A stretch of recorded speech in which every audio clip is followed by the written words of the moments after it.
This is all theater. This is all just political theater. Political theater. Political theater. Pure political theater. Theater. Political theater. The nefarious, Significant and protracted political theater for political theater's sake. I yield back. From Washington, this is Political Theater, Roll Call's review of the spectacle of politics on Capitol Hill and across the country. I'm Jason Dick.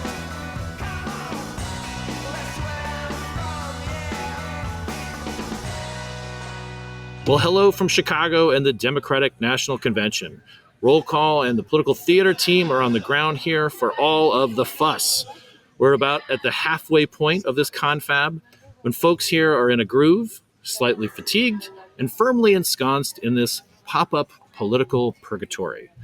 We are recording today from inside the Advocate Center, which is adjacent to the United Center, and it is the Chicago Bulls NBA team's practice facility. It's very cool. I, of course, chose, as editor-in-chief and as the host of this august podcast, I claimed the catbird seat with the hoop in the background. But Aiden's got the championship banners in the back, and then Daniela Altamari is in the arguably the second most important part of this whole convention. We're in the McCormick Place Convention Center, which, if anything, is more heavily fortified than even the United Center. This is where a lot of delegate hotels are, where a lot of the events that happen before the gaveling in. So I'm going to talk to Aiden Quigley and Daniela Altamari about their experiences here in Chicago covering this convention. And, Daniela, let's start with you. This is actually the first convention for both of you that you've covered in person. Daniela, some of your expectations going in, because as political reporters, we see a lot, especially in a place like Washington. You were a State House reporter before that. It's hard to take us by surprise, but what are some of the expectations you had going in, and what may have surprised you? I think what surprised me about this experience, and I don't know if this is unique to this specific convention or if this is true of many, but the vast distances of where the events are.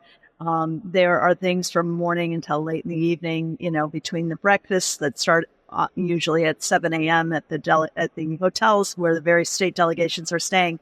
And, all through the day, I'm here at the McCormick Place, as you mentioned, where there are all these caucus meetings and various affinity groups, important, coalitions within the Democratic Party are having events.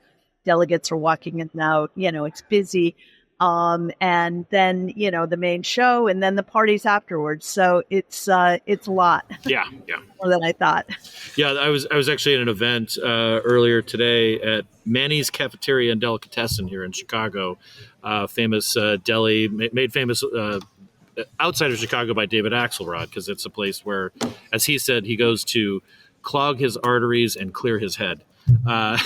And one of the people on one of the panels said, I got 3 hours of sleep last night because these things are impossible. Aiden, how about you? This is your first. Also, what'd you think about, and what's kind of taking you by surprise here in Chicago? So I think it's pretty similar to what I expected. At the end of the day, it's a huge political party. Democrats are very excited. Maybe not what I expected a month and a half ago, but or anyone. But with the new nominee, obviously there's waves and waves of excitement.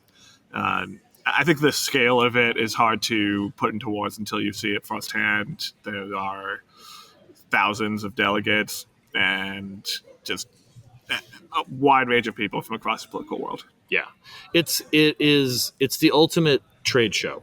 It's just as you said, it's almost unimaginable. I mean, 50,000 people kind of officially, with the delegates, the kind of activists, people putting things on, media and so forth. It's just hard to. I mean, that's the size of my college town. It's 50,000 people, and they just brought them into Chicago. And to your point, Danielle, I totally. I mean, the scale and scope of things is like it's early in the morning. 7 a.m. is usually the first breakfast, and people are partying until 1, 2 in the morning. sometimes, and it's only going to get later now that we're past that halfway mark. Usually Thursday night, there's a Thursday night leads to a lot of missed flights on Friday. And also there's this thing where, you both cover a lot of stuff in the U.S. Capitol, and you're used to, that sense of excitement where you can just go up to the United States Center, you can go up to a member of the House, you can go up to their staff and talk. And here, it's not just those people. It's a lot more media. It's every lobbyist. It's every advocate. It's every activist. It's just nuts. Yeah, I mean, it's the people who do the grunt work, these delegates and these people. These are the, county party folks and the state party folks and the local party folks that are actually going to be out there doing the work in, many of the swing states and really everywhere. So they're the workhorses. They're the ones that need to be fired up to get them through the next few months. Yeah, for sure. And the one thing it's been interesting for me, having done both Milwaukee and Chicago now, and to a certain degree, there was a similar dynamic in 2016. The last year we had, for more full-grown conventions as opposed to the micro ones we had because of the pandemic in 2020, where Cleveland was a more self-contained city, a more self-contained perimeter with where the events were and so forth, and Philadelphia was this sprawling place. Milwaukee, the perimeter was more confined. The events were closer. Chicago, they're all over the place. There are things happening in Lincoln Park. There's things happening on the Navy Pier, in downtown here, out in the West Loop. And it's hard to get around. And I heard it described one way as this city absorbs conventions, or it absorbed the convention, where other cities are kind of taken over by the convention. So another question. Give a sense, just what your days are like. Like you alluded to it a little bit with the early morning stuff, but for people listening who may not have been to one of these, give a sense of what your day is like. Yeah, so there's a ton going on, as we've talked about. I think the delegation breakfasts usually kick off the day. I was at the California one on Monday, where there was a ton of excitement, obviously with the home state of the nominee. Nancy Pelosi was there. She got a lot of attention and energy. So that's kind of the start of the day. I've also been going to the Trump campaign counter-programming at Trump Tower, which is a small room of media members and a handful of campaign surrogates laying out their counter-arguments to what we're hearing at the DNC the previous night. But in a much different venue, little hotel room, a lot of members of the partisan press asking leading questions, I would say, of the Trump campaign surrogates. So that's kind of the morning. And then Danielle's at McCormick Place right now, where they're having a bunch of council meetings. I went to a veterans one where there's a handful of surrogates, including Gwen Walls, who is the First Lady of Minnesota and going to be playing a big role at this convention, obviously with her husband being the vice presidential nominee. But then you kind of have a little bit of a break in the middle of the day before the activities really kick off in the evening with earlier speakers, and then as the night goes on, the arena just gets more crowded and crowded. The energy level just goes up and up and up until it ends and everyone starts leaving. Daniela, I think everybody has been caught in some kind of line, particularly getting into the perimeter because of just the volume of people. You may have had the worst experience, though. Like, what? Talk about that. So on Monday, I was here at the McCormick Place. There's hotels here. There's a lot of, it's a convention center. So there's many rooms and a lot of these affinity groups that the Democrats are putting together, as Aidan mentioned, veterans, rural voters, labor, women, LGBTQ, pretty much every group that the Democratic coalition is trying to reach is having events here during the day. So I've been kind of camped out here during the day. And then there are, the two major hotels, they are running shuttle buses to the United Center, which is about 4.5 miles from here. And we were on the bus for over 2 hours on Monday. I was told that was due to some protest activity that was kind of jamming up some of the streets around the convention center. So, obviously we knew that was an issue going in. So the next day, which was yesterday, I decided I'm going to be smart. I'm going to take the subway or the train out there, and hopped on the train, changed lines, was fine. Walked over to the center, and we got a few streets away, and the streets were packed with people. And there was no media entry for the press, so we're waiting in line with everybody else. And it was a little chaotic. There were a lot of celebrities going by. I saw Anthony Anderson and the young Sheldon kid. There were just a bunch of people. Some of the Bear actors were milling around. But it took a very long time, and people were frustrated, and even delegates were having a hard time getting in, even though they did have their own entrance. So it seemed a little chaotic, and from what I understand, very different than Milwaukee, where the setup seemed to be much smoother from what folks were saying. I don't know if that was your experience out there. Yeah, I never waited in line for more than a few minutes in Milwaukee. And I mean, I think, it's funny, I think the Democrats always get sort of a rap that's always happens in their conventions, that they can't handle crowds and logistics and all this kind of stuff. Like Chris LaCivita, Trump's campaign manager, tweeted, when he about the lines, to get into the United Center, like, get used to those. If Kamala is elected, it'll be like the Soviet Union, long lines and no goods on the shelves or whatever. But I think that's also there weren't as many people in Milwaukee. There's just simply at a certain point, it's kind of like traffic.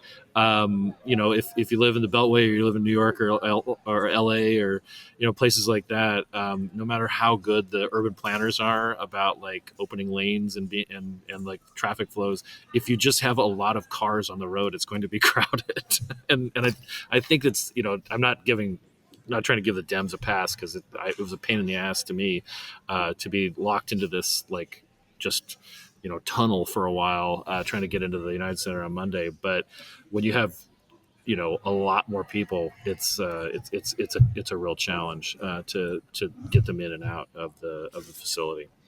I'm curious what other people's experiences. This is the 5th convention I've done, so I'm by no means like a super veteran. I mean, I know there are people who are here who have done, they were here for Chicago in '96, probably, but it seems there's a lot of energy here, and there's a lot of people.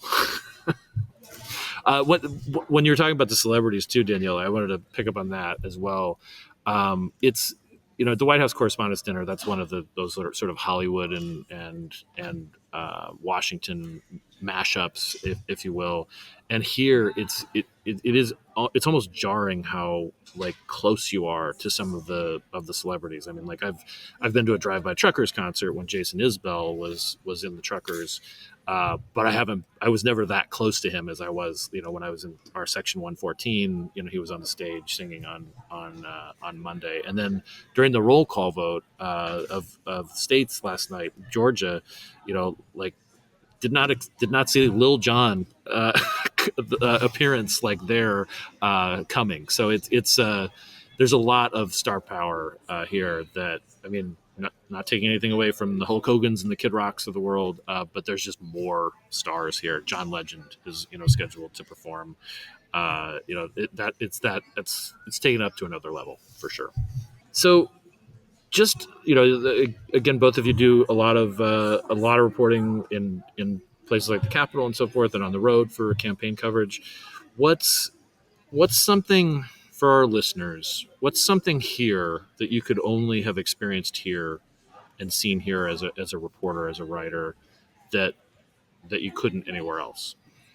So on Monday night, I saw Dean Phillips getting swarmed by selfie seekers, which is not something you see on Capitol Hill every day. He is definitely kind of a more low-key member who occasionally the media will talk to him, and a little more when he was running for president, but definitely not essentially lines of people tapping him on the shoulder and telling him, "You were right, I was wrong," things like that. He's having a moment. he's having a good time. It seems from my perspective. Yeah.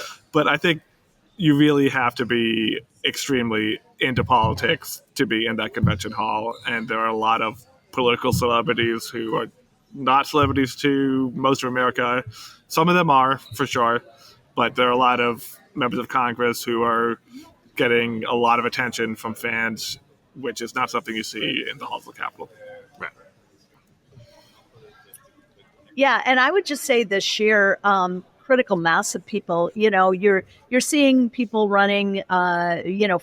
Just this morning or this afternoon, I was at an event, and candidate who's running for Congress, probably going to win. It's a Democratic seat. She's a Democrat from Texas. That's somebody who you can just go up and ask questions, to. And there's just so many sort of folks here. We cover campaigns all over the country, but rarely do we get this kind of access to people directly because they're all here in person. And I would say, in addition to that, just talking to regular delegates, regular folks, again, the meat and potatoes of the party. These are these labor folks who are, here with their unions or here just, to get fired up and do the work. And listening to them and seeing what's sort of resonating with them, I think is something that you don't get you don't get that in Washington when you're walking around Capitol Hill because, they're not there.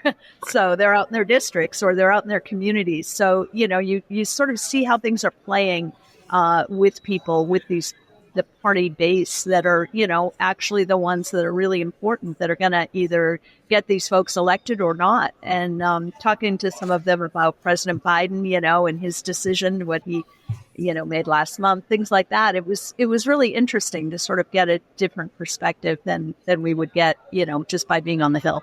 Yeah. Last question. Both of you have written several stories already since getting into town.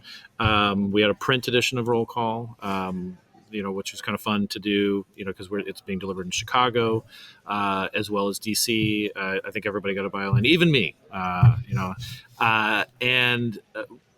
what's the if you wanted to plug, shamelessly plug, if you will, one of your stories from this convention so far, what would it be? Which one?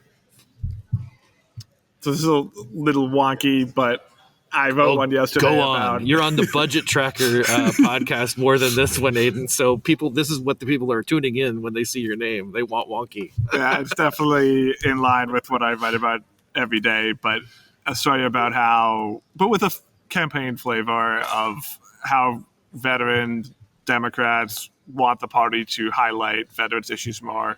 Specifically, 2022 law that dramatically expanded access for veterans who were exposed to toxins overseas to health care. Yeah. Mark Kelly, Pete Buttigieg, a handful of others have really been saying this is a group that traditionally votes for Republicans, and they should be voting for us because we're doing more for them, is the Democratic argument. So that is on CQ and Roll Call, so wherever you get your news, go check it out. Cool. How about you, Danielle? I wrote about sort of the very heavy flavor of women candidates, women's issues, obviously abortion access being a key, really inescapable part of this convention, from, the speakers to the merch to the music selection. I mean, it's just, this convention is very much focused around women. Obviously, Kamala Harris's historic candidacy is a big part of that. But I think it's just, it's everywhere. And I think that's kind of interesting and, sort of an unwritten, unspoken contrast with the RNC. I almost hesitate to plug a story that I've written, but here goes, because it was so much fun to write. And it came out of some of the counter programming that you've been following, Aiden, which is yesterday at Trump Tower. By the way, is that the ultimate weirdness, that the political opponent of the person being nominated here has his own skyscraper to do, like, with his name emblazoned on it, so anybody like floating down the Chicago River sees Trump. It's all around all those delegate hotels, as you pointed out, Aiden. Byron Donalds, Representative Byron Donalds, a Republican from Florida, yesterday was, as part of his spiel, was talking about how picking up on this thing that Tim Walz and Kamala Harris had done on YouTube, where they're talking about food that they like and so forth, and he mentioned that he really defaults to white guy tacos at a certain point, and she's like, "What does that mean?" And he said, "Well, it's just ground beef and cheese." And he got a little blowback on that. People were like, "It seems kind of weird, kind of insensitive." Whatever. Donalds took it a step further and said, not only, Tim Walz is lying about that, because he once won Al Franken's cook-off with a spicy taco dish. And so, us being roll call, we have covered the Minnesota hot dish competition quite a bit for Heard on the Hill, and I felt like I just needed to give a little bit of context for there. It wasn't a taco cook-off. It was a I can't believe I'm saying this, a hot dish, which is a casserole, meant for warm or cold weather, right? Casserole cook-off. Franken, when he was a senator from Minnesota, started this as a bipartisan way to bring the delegation together. Walz won it 3 times, actually. And one of the recipes, the recipes that Donalds had really focused in on was a turkey tot, as in tater tot, taco casserole, which I eat a lot of tacos. I'm from Arizona. Like this is not some gourmet street taco that we're talking about. And leaving aside that there's nothing wrong with ground beef and cheese tacos, like just the fact that they have green chilies in them, as Donalds pointed out, does not also mean that it's any good either, because those green chilies can come in a can. So it was just, I kept on listening to this clip, and I was in the Airbnb that I'm sharing with Nathan Gonzalez from Inside Elections, our colleague, roll call political analyst, and like I kept on playing this. We're both writing, at the same time, and playing this clip, and Nathan just he just kind of bust a gut, and he's like, "It's not getting any less funny the more you listen to it." And that is a very silly story, and sometimes I think, like, as the editor-in-chief of Roll Call, do I really need to be spending a lot of time on this? Shouldn't I be doing something more highfalutin about, I don't know, pulling crosstabs or something like that? And the answer was no. This was exactly the story I needed to write. I have to say, I was unfamiliar with the concept of a hot dish until I read that story. So, well, we're a few months away from cold weather. You've got some time to gird it up for your tater tot and cheese laden casserole. Anyway, Daniela, Aiden, thank you so much for talking about your experience here at the convention. This is simultaneously fun, exhausting, maddening, and incredibly fulfilling. And I'm glad you're a part of it for Roll Call. So thank you very much. Thanks for having me. I'm looking forward to going to get my 4 p.m. Red Bull, which will carry me through the end of the day, unless it goes late as Monday night, in which case I can't make any promises. So I hate to tell you this, Aiden, but because it's Tim Walz night, it's probably just going to be Diet Dr. Mountain Dew. All right. Thanks so much for listening to Political Theater. And hey, rate us and do all those cool things that you're supposed to do for podcasts that I always forget to mention at the end of this. Take care. We'll see you later here on Political Theater.